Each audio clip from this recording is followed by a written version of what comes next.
Ensemble, le psaume 1, on va lire. C'est un passage que beaucoup d'entre vous connaissez, mais on va essayer de voir ce que Dieu a à nous dire là-dessus. Psaume 1, et on va le lire ensemble. Heureux l'homme qui ne marche pas selon le conseil des méchants, qui ne s'arrête pas sur la voie des pécheurs, et qui ne s'assied pas en compagnie des moqueurs, mais qui trouve son plaisir dans la loi de l'Éternel, et qui la médite jour et nuit. Il est comme un arbre planté près d'un courant d'eau, qui donne son fruit en sa saison, et dont le feuillage ne se flétrit point. Tout ce qu'il fait lui réussit. Il n'en est pas ainsi des méchants, ils sont comme la paille que le vent dissipe. C'est pourquoi les méchants ne résistent pas au jour du jugement, ni les pécheurs dans l'assemblée des justes, car l'Éternel connaît la voie des justes, et la voie des pécheurs mène à la ruine. Amen. Vous pouvez vous asseoir, merci. Ça, je vous fais un peu d'exercice. Vous venez à l'église, vous faites du fitness, vous faites de la musique, donc vous travaillez les cordes vocales, vous tapez les mains, donc il fait froid, ça réchauffe. Donc, en tout cas. Donc c'est un psaume assez intéressant, et c'est un psaume qui commence avec une béatitude. Béatitude, c'est quoi? C'est une évocation du bonheur. Et là, ce qui est intéressant, on va voir un peu le mot bonheur. Alors déjà, en français, si on s'arrêtait, on va voir le mot en hébreu, mais en français, le mot bonheur est intéressant parce qu'il y a deux mots. Et le mot bon et l'heure. Donc, non mais c'est vrai. Donc c'est la bonne heure. C'est ça le bonheur. C'est la bonne heure. Vous savez, la bonne heure. Il y a quelque chose qui est à la bonne heure, qui est à la bonne place. Vous savez, et d'ailleurs, le mot bon, n'oubliez pas, en hébreu, ça ne signifie pas bon, ça signifie complet. C'est-à-dire que qu'est-ce qui te complète au moment où tu le vis? Et en fait, le bonheur, c'est qu'est-ce qui te complète? Qu'est-ce qui remplit la part qui te manque? C'est ça le bonheur. Et c'est pour ça que je dis la bonne heure, parce que ça demande le temps. Ça demande l'espace, mais le temps aussi. Et donc ça demande aussi, et là on va voir le mot en hébreu qui est assez intéressant. Le mot en hébreu signifie, il sous-entend le fait de marcher, diriger, protéger, conduire. Donc ça signifie, le bonheur c'est être guidé, être protégé, pour être amené à un endroit particulier. C'est ça le mot bonheur. Vous me suivez ou pas? Ok. Et lorsqu'on creuse un peu l'idée, c'est qu'on est guidé, on est conduit, on est placé en dehors des conséquences du péché. C'est ça le bonheur. C'est quoi le malheur? Le malheur, c'est... Parce que des fois, pour comprendre la signification d'un mot, il faut regarder à son opposé. Comment décrirez-vous le malheur? C'est quoi le malheur? Vous êtes là? Il y a quelqu'un? Être placé dans les conséquences du péché, ok. Ok. Vous reconnaissez qu'on ne pense pas toujours bien, on ne parle pas toujours bien, nos émotions, des fois, nous échappent. Des fois, on sait pourquoi on ne va pas bien, et des fois, on ne sait pas pourquoi on ne va pas bien. C'est vrai ou pas? Mais tout ça, c'est la conséquence du péché. Le péché, la Bible dit qu'il est vous savez, le mot péché, ça signifie rater la cible. C'est-à-dire, vous avez déjà raté un bus ou un avion? C'est horrible. Horrible. Tu sais, tu as un rendez-vous important et tu rates. Alors moi, ça m'est arrivé, mais c'est pas que j'ai raté l'avion. C'est que quand j'ai voulu prendre l'avion, j'avais oublié le passeport. Ah, c'est horrible. Et donc, on voit que le péché nous fait rater la bonne heure, en fait. Il nous fait rater des opportunités de vivre vraiment ce qu'on devrait vivre, qui nous amène à la maturité, qui nous fait grandir, qui nous complète. C'est ça, en fait. Et le péché nous fait rater ça. Donc, du coup, on est toujours en décalé avec notre vie. On appelle ça l'immaturité. L'immaturité, c'est qu'on est tellement occupé avec soi, on est tellement écouté avec notre ego, on est tellement occupé avec notre nombril, qu'en fait, on est dans la virtualité, on n'est pas dans la réalité. Et donc, quand tu es dans la virtualité et non pas la réalité, tu ne peux pas réagir de la bonne façon. Donc tu ne peux pas gérer comme il faut, tu ne peux pas gérer de la bonne façon tes relations, tu ne peux pas gérer de la bonne façon les situations, tu ne peux pas gérer de la bonne façon, tu ne sais pas gérer ni le bonheur et les bonnes choses qui arrivent, et tu ne sais pas gérer non plus les choses difficiles qui arrivent. Les mauvaises nouvelles, la santé, peut-être les finances, etc., etc. Donc dans le mot bonheur, ça sous-entend qu'on va être guidé et protégé pour être amené en dehors même des conséquences du péché. C'est ça le mot bonheur. Et donc, on peut atteindre la cible. Ça veut dire qu'on peut être à la bonne heure, même au milieu de la difficulté. On peut être à la bonne heure, même au milieu de mauvaises nouvelles. On peut être à la bonne heure, dans le bonheur, du coup, au milieu des relations qui sont compliquées. C'est le mot, déjà, c'est ce que signifie heureux. Après, il continue. Il dit, mais... donc, et pour finir ma pensée, c'est que être le bonheur, c'est le fait que Dieu enlève les obstacles intérieurs et extérieurs pour atteindre l'objectif. Dieu enlève les obstacles intérieurs et extérieurs. C'est ça le bonheur selon la Bible. Dieu enlève les obstacles, les raisonnements qui t'amènent à l'angoisse, qui font que tu ne peux pas voir d'issue dans certaines situations, etc., etc. Et le bonheur, bibliquement parlant, c'est Dieu qui enlève ces obstacles-là, extérieurs comme intérieurs. Donc ça sous-entend quand même un mouvement. Il y a comme un déplacement. Et donc c'est intéressant parce que le psalmiste continue, il dit, mais heureux l'homme qui ne marche pas. Donc on va avoir 3 positions ce soir. Il y a la position de celui qui marche, la position de celui qui se tient debout, qui s'arrête, et la position de celui qui est assis. Donc si vous étiez venu pour avoir la position allongée, elle n'y est pas. Elle n'y est pas. Donc, elle n'y est pas. Donc, mais c'est, en fait, chez les Hébreux, c'est les 3 positions du vivant, en fait, de celui qui vit. Entre parenthèses, dans la Bible, celui qui est allongé, celui qui dort, on utilise le mot dormir pour le mot mort aussi, dans la Bible. Parce que quand on dort, c'est intéressant, c'est qu'on n'est pas conscient, on n'est pas conscient dans notre sommeil. Et c'est comme si Dieu nous donne un prémisse de ce que peut être la mort.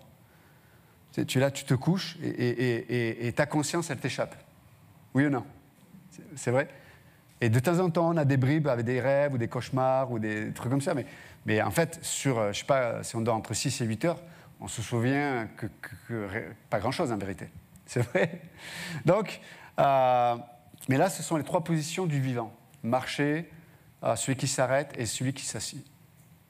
Et le mot marcher, pas Georges, hein, pour ceux qui l'ont connu. Bon. Aïe, aïe, aïe, aïe.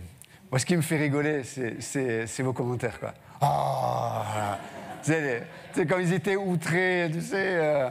Après, ils vont sur YouTube, ils regardent, il y a les pubs d'Halloween, machin, tout ça. Je lui dis, mais c'est pasteur. Et les trucs, les têtes qui tombent et tout, bon, c'est normal. Et le pasteur qui dit un jeu de mots, en tout cas, vous me faites rigoler. Aïe, aïe, aïe, aïe, aïe.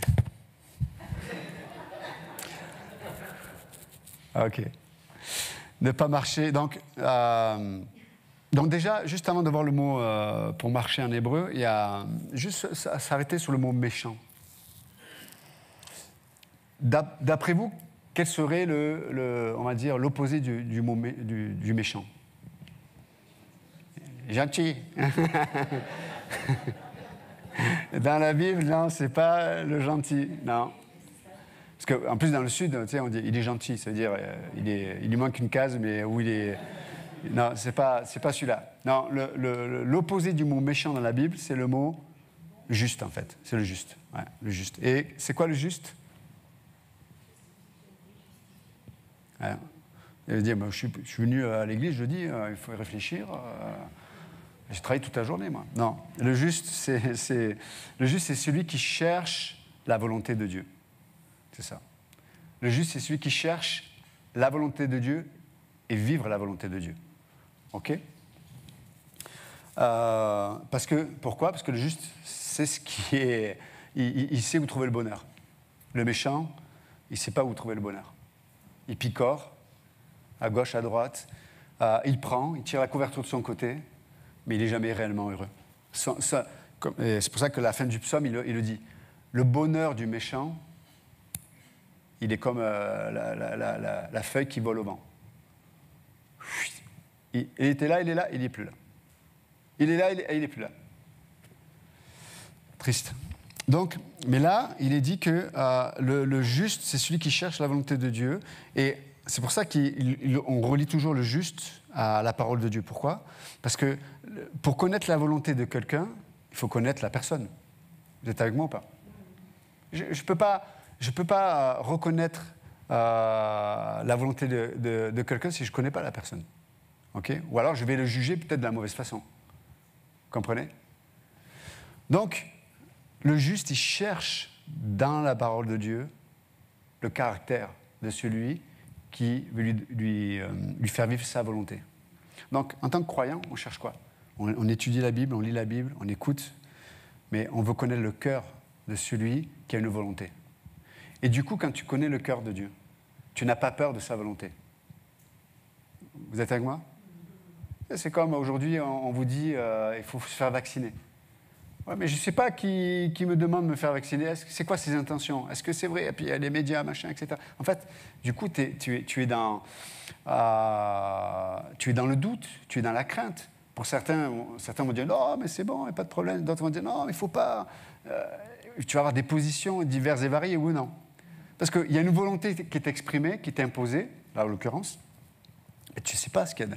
Tu ne connais pas les gens. Vous voyez ? Bon, pour ma part, je suis vacciné, mais l'idée, elle est là. C'est que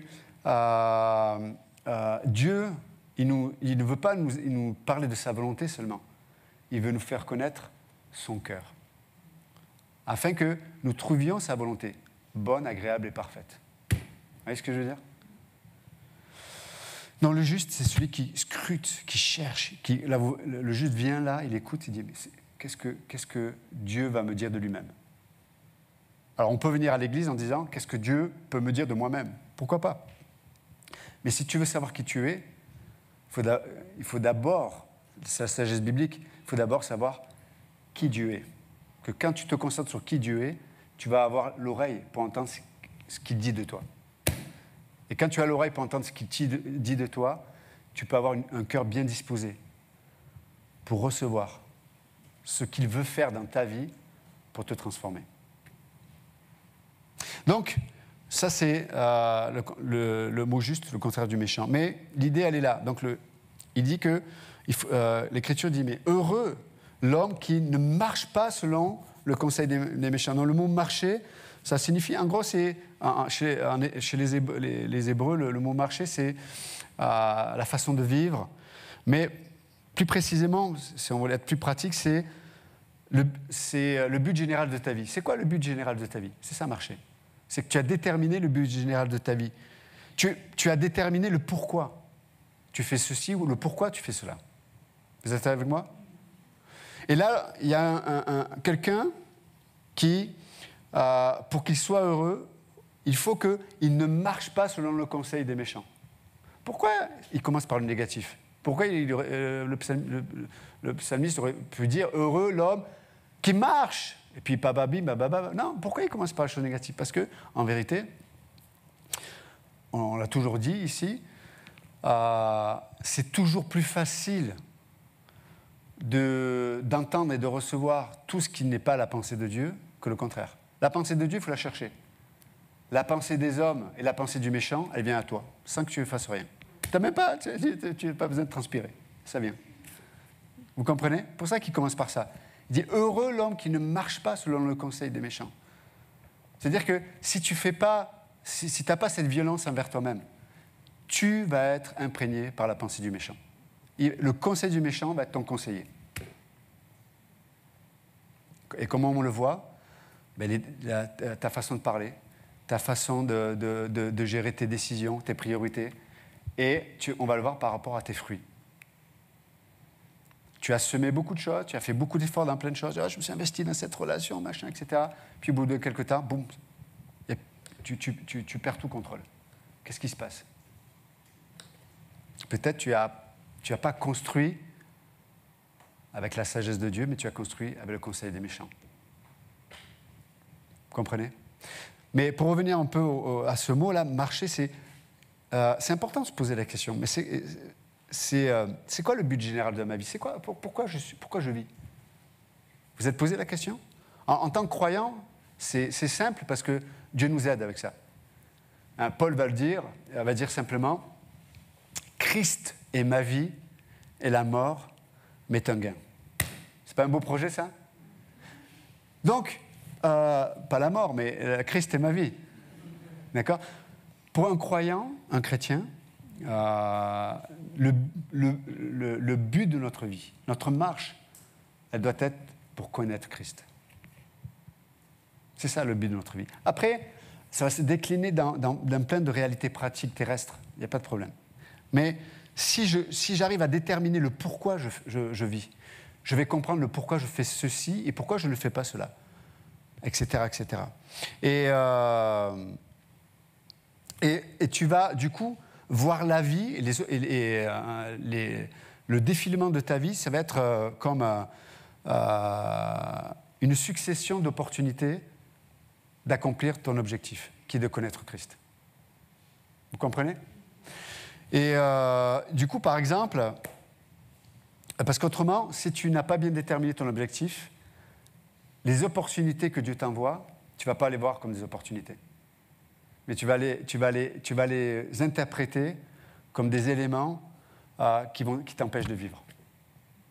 Donc ça va te blesser, ça va créer de la frustration, de l'amertume, rempli de réactions. Et tu vas te battre avec des armes qui ne viennent pas de Dieu.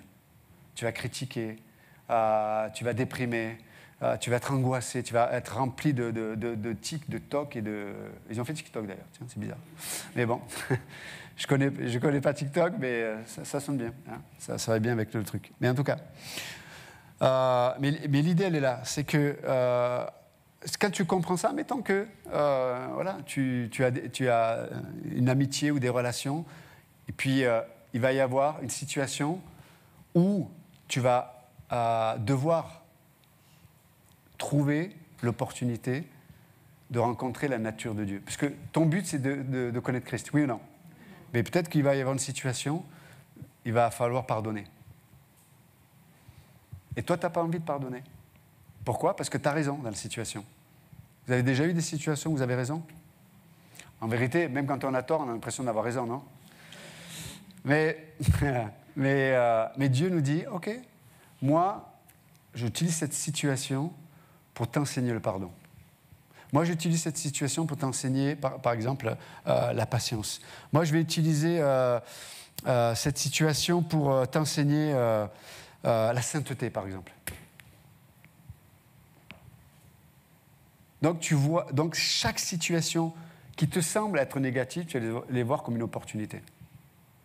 Pourquoi? Parce que tu as le bon objectif. Si tu as le mauvais objectif, l'autre va être l'élément qu'il faudra supprimer. Ou il faudra tout faire pour le transformer, pour le changer. Donc la manipulation de toutes sortes, intellectuelle, émotionnelle, etc., etc. Et quand tu ne comprends pas ça, comme je l'ai dit tout à l'heure, ça va créer beaucoup, beaucoup de colère. Beaucoup, beaucoup de colère. Pourquoi les gens sont en colère? Parce qu'ils courent, ils marchent selon le conseil des méchants. Ils ont le mauvais objectif. Ils ont le mauvais objectif. Donc, plein de situations de leur vie, leur semble-t-il, les empêchent de vivre ce qu'ils voudraient vivre. Frustration sur frustration. Amertume sur amertume, colère sur colère. Et après, on est rebelle. Et après, on ne supporte plus rien. Et puis après, chaque situation qui ne va pas, c'est comme l'eau, la goutte d'eau qui fait déborder le vase. Et puis après, de l'abondance du cœur, la bouche parle. T'es bon rien, t'es comme ta mère, t'es comme ton père, etc., etc. Et tu es nul. Et en fait, du coup, on projette sur les autres notre propre frustration. Mais tout ça est le reflet du fait que tu marches sur le conseil des méchants. Tu n'es pas occupé à chercher Dieu et à connaître Dieu. Vous avez vu? Dieu nous amène sur un chemin très resserré, non? Ah non, mais je pensais, je voudrais choisir mon bonheur. Je voudrais choisir, moi, l'objectif. Ouais, tu peux, tu es libre. Mais sache que tu vas passer à côté de toutes les opportunités que Dieu va mettre dans ta vie. Tu ne les verras pas. Et tu vas même t'y opposer. Donc, le méchant, c'est celui qui, on le sait, hein, est hostile à Dieu. Mais, donc ça, c'est la première chose. De ne pas marcher sur le conseil des méchants. Deuxième chose, il dit quoi? De ne pas s'arrêter sur la voie des pécheurs. C'est intéressant parce que le mot « s'arrêter », ça parle d'une... la signification en hébreu, c'est se trouver, être dans une attitude d'attente, s'attendre à, devenir serviteur d'eux. C'est intéressant ça aussi. Devenir serviteur d'eux, c'est le mot « s'arrêter ». Pour le dire autrement, j'attends qu'une chose, que quelqu'un agisse pour agir. Ça s'appelle la servitude. C'est-à-dire que tu es dépendant de quelque chose, tu es dépendant de quelqu'un, tu as une attente, vous savez, c'est comme, tu regardes, tu sais, souvent on demande aux gens de l'accueil, on a des responsables d'accueil, puis il y a un responsable d'accueil qui est là, qui doit regarder si les organisateurs du culte ont besoin de quelque chose. Et là, il nous regarde. Si je fais ça, qu'est-ce qu'il y a, pasteur? Il faut faire ça. Mais ils attendent que je fasse un geste, que je bouge, etc., pour agir. Mais là, le mot s'arrêter, c'est ça. Tu sais, c'est comme, on est dans l'observation, on s'est arrêté, et on est dans l'observation. La question, qu'est-ce qu'on observe? C'est quoi dans la vie, c'est quoi chez l'autre, c'est quoi chez moi que j'attends pour que ça me donne le droit d'agir? C'est une bonne question, non? Qu'est-ce que j'attends?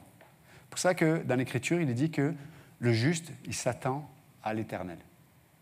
Je m'attends à Dieu. Je m'attends à Dieu.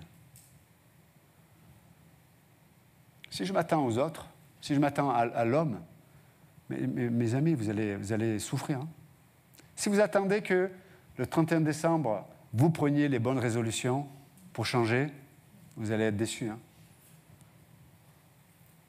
Vous imaginez l'image propre qu'on peut avoir, complètement négative? Parce que même les gens qui font le 31 prennent des bonnes résolutions. Ils se disent, bon, je vais, je sais pas moi, je vais faire du sport. Je vais faire du sport, machin, etc. Ils savent que dans une semaine, ils ne vont plus le faire. Ils le savent, ils ont essayé 10 fois. Mais vous imaginez, dans leur tête, ils se disent, je vais essayer, mais je sais que je ne vais pas le faire. Vous imaginez, qu'est-ce que ça dit sur ton identité? C'est-à-dire que tu as une identité complètement négative. Parce que tu sais que tu te dis quelque chose que tu sais que tu ne vas pas faire. Alors, je parle du 31, mais ça peut être sur plein de choses. Et du coup, tu renvoies ça sur les autres aussi. Donc, envers qui je m'attends? Sur qui je m'attends? Si j'ai une attente envers Dieu, tu sais, je vais profiter littéralement de qui Dieu est. N'oubliez pas, c'est servir, serviteur d'eux, ça signifie s'attendre. Je vais servir Dieu. Et encore une fois, du coup, je vais voir chaque situation, chaque manquement dans ma vie, chaque faiblesse de mon âme. Je vais m'attendre à Dieu. Oui ou non? Et du coup, je vais être dans une position de celui qui a besoin d'être sauvé. Et qu'est-ce que préfère notre Dieu? C'est quoi le nom de Jésus? Le Sauveur, ça signifie. Dieu est le spécialiste du sauvetage. Il nous sauve à chaque instant. Il nous amène sur le roc que je ne peux pas atteindre seul. Il y a des choses que je ne peux pas changer en moi. Il y a des émotions que je ne peux pas changer. Il y a des angoisses, des craintes, des réactions, des colères profondes en moi. Et je ne peux pas me changer. J'ai essayé, mais je ne peux pas. Mais je m'attends à l'Éternel. Lui peut faire ce que je ne peux pas faire. Mais si je m'attends à autre chose, je m'attends aux situations, je m'attends au gouvernement, il y a bientôt les élections, ça va changer nos vies. Oui, tu vas payer pareil l'essence. Ça ne changera pas la tête de ton patron, ni la tête de ta femme, de ton mari. Même si le président est bon. On prie pour nos présidents, on prie pour eux, bien sûr, mais ce n'est pas eux qui vont tout sauver. Renaud nous parle de la mort. Tu peux avoir le meilleur président du monde, et quand tu meurs tout seul. Autant te préparer aujourd'hui à vivre. Et si tu vis avec cette attente de Dieu, tu mourras, non pas comme un mort, mais tu mourras comme un vivant. C'est mieux, non?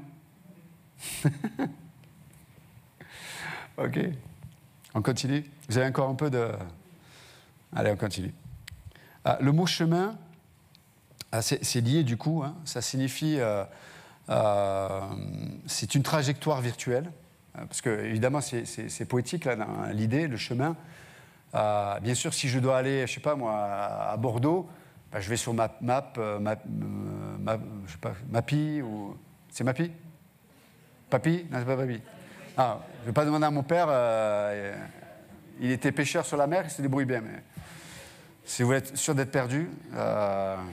Prenez le logiciel de mon père, vous allez vous perdre, c'est bien, c'est sûr. Mais alors, je rigole, je plaisante. Et il doit me suivre souvent pour... Et l'idée, elle est là. C'est que... je ne sais plus ce que je disais. Mais oui, le chemin, c'est une trajectoire virtuelle. Donc, bien sûr que ce n'est pas un chemin... parce qu'on ne connaît pas notre vie. Je ne connais pas mon avenir. Mais que ce soit mon présent ou mon demain, mais il va y avoir des chemins que je vais devoir choisir. Donc c'est une trajectoire qui est virtuelle, évidemment. Et quelque part, c'est une feuille de route. Mais encore une fois, si tu connais la bonne destination, tu peux t'organiser. Tu sais, si tu vas faire un long voyage, tu dis, tiens, je vais m'arrêter à tel endroit, je vais faire le plein là, on va manger là. Vous voyez, vous avez une feuille de route, oui ou non? Mais si tu ne sais pas où tu vas, en fait, tu vas marcher sur des chemins qu'on va te proposer, mais tu ne vas pas marcher sur les chemins que tu devrais choisir. Vous comprenez l'idée? Tu ne sauras pas choisir le bon chemin.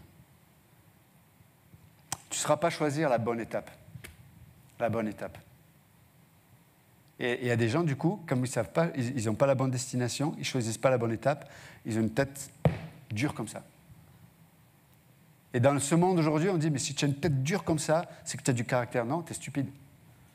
On appelle ça un âne. Un âne. Moi, je ne changerai pas d'idée, je suis comme ça, c'est comme ça, il faut m'accepter comme ça, c'est comme ça, c'est comme ça, c'est comme ça. Oui, mais ta mère, c'est... Oui, mon père était comme ça, mais ta mère s'est pendue. Oui, mais bon. Vous voyez ce que je dis? Ce que je veux dire? Donc, il y a des gens qui ils pensent être quelqu'un parce qu'ils restent sur leur pensée, mais ils sont bêtes, en fait. C'est un âne. Hein. Un âne, c'est une bête, c'est une bestiole. Mais non, je peux avoir du caractère, je peux avoir une bonne identité, je peux être quelqu'un, mais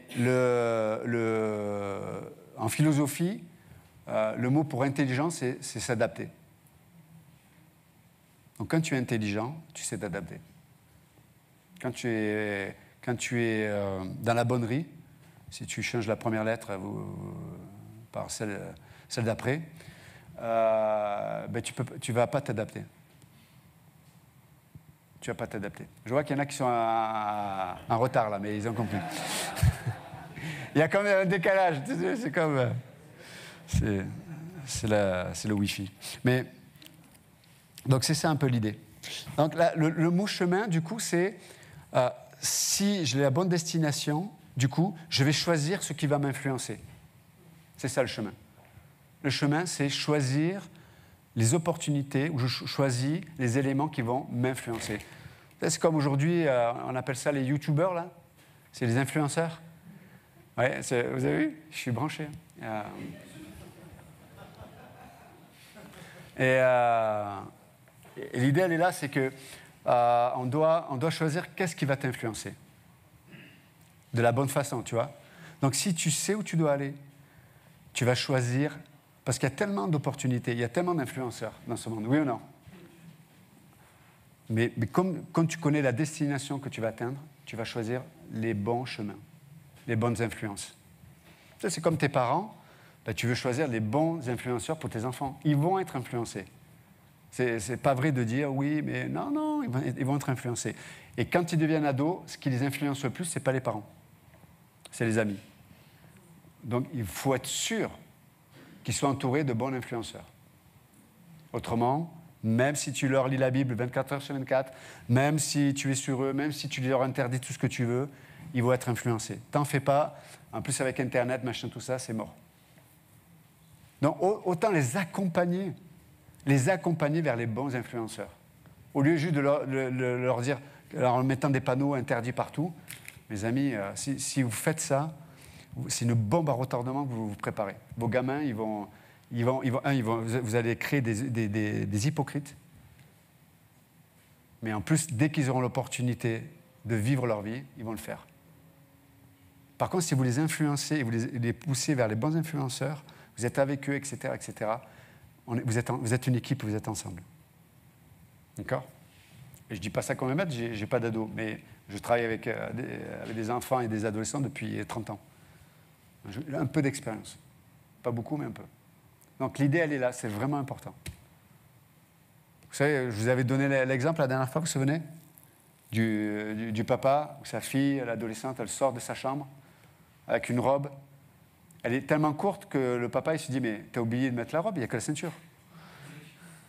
Non, au lieu, et la première action d'un père serait quoi? Bah, t'es une... hein?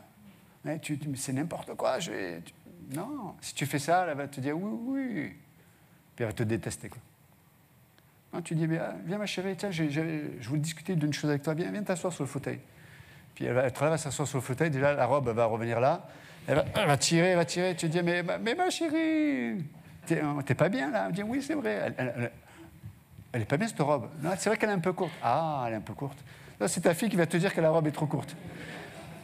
T'es pas bien là? Ah oui, non, je suis pas bien, papa. Ah oui, mais je suis sûr que tu as des super robes. Oui, c'est vrai, ouais. Elle va te changer toute seule. Vous voyez l'idée? Donc, juste d'avoir de la créativité et de la... Mais pour ça, mes amis, si tu marches selon la voie des pécheurs, elle va sortir avec sa robe, ou tu dirais qu'une ceinture, ça ne va pas te poser de problème. Il faut que jeunesse se fasse. Et après, elle te ramène les fruits de tout ça, et tu es déprimé.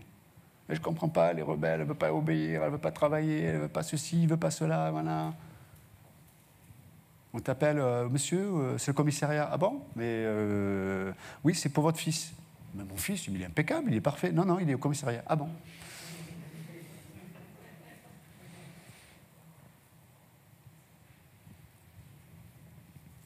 Vous voyez, c'est vraiment important de... je ne peux pas conduire quelqu'un sur un chemin que je n'emprunte pas moi-même, c'est pas possible. Et là, l'Écriture nous dit de ne pas emprunter le chemin des pécheurs.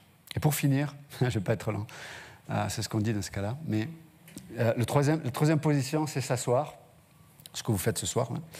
Hein. Et le mot s'asseoir, ça parle, vous savez, dans la Bible, le fait d'être assis, ça parle d'une position, dans le sens de l'identité. De ne pas s'asseoir, littéralement, il dit, de ne pas s'asseoir en compagnie des moqueurs. En compagnie des moqueurs. Donc le mot assis, c'est se positionner dans une habitation. Et le mot compagnie en hébreu, c'est l'habitation. C'est intéressant quand même. De ne pas s'asseoir dans la maison mais elle est préparée. Mais elle est prête, elle est belle, elle brille, elle est une maison, une compagnie là, mais c'est des moqueurs. Hein? Et le mot moqueur, c'est intéressant, ça signifie celui qui tourne en dérision. Celui qui tourne en dérision. Vous avez regardé aujourd'hui combien les gens tournent en dérision. Dès qu'il y a un problème d'identité, on parlait des adolescents tout à l'heure, mais le propre d'un adolescent, c'est qu'il essaie de savoir qui il est en dehors de ses parents. Parce qu'il a toujours vécu sous le regard de ses parents. Et des mœurs. Donc il essaie, et pour savoir qui il est par rapport à ses parents, il prend la distance, il s'oppose à ses parents. Ce n'est pas très intelligent, mais c'est la réalité. Et pour prendre cette distance, il va tourner en dérision l'autorité. En plus, les enfants, ils vivent avec les parents.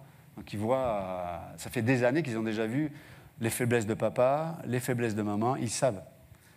Donc tu as le papa qui dit un truc, mais si le papa, je ne sais pas moi, il dit une chose, il demande une chose aux enfants et lui-même fait le contraire, il n'est pas crédible. Donc quand ils sont petits, tu leur dis tu te tais, c'est comme ça. Quand ils sont ados, adolescents, tu dis non, c'est pas comme ça. Parce que tu me demandes de faire ça, mais toi tu fais ça. En plus, ils sont très juste au propre, même s'ils sont en vérité pas très propres tout le temps. Mais en tout cas. Donc la dérision, c'est un élément incroyable. Dans la société, pour désacraliser une vérité, on va la mener sur le terrain de la dérision. Vous comprenez ? La dérision. C'est-à-dire que la dérision, c'est se placer au-dessus d'une chose pour s'en moquer, pour enlever le sérieux de la chose. Vous êtes avec moi ou pas ? On enlève le sérieux de la chose.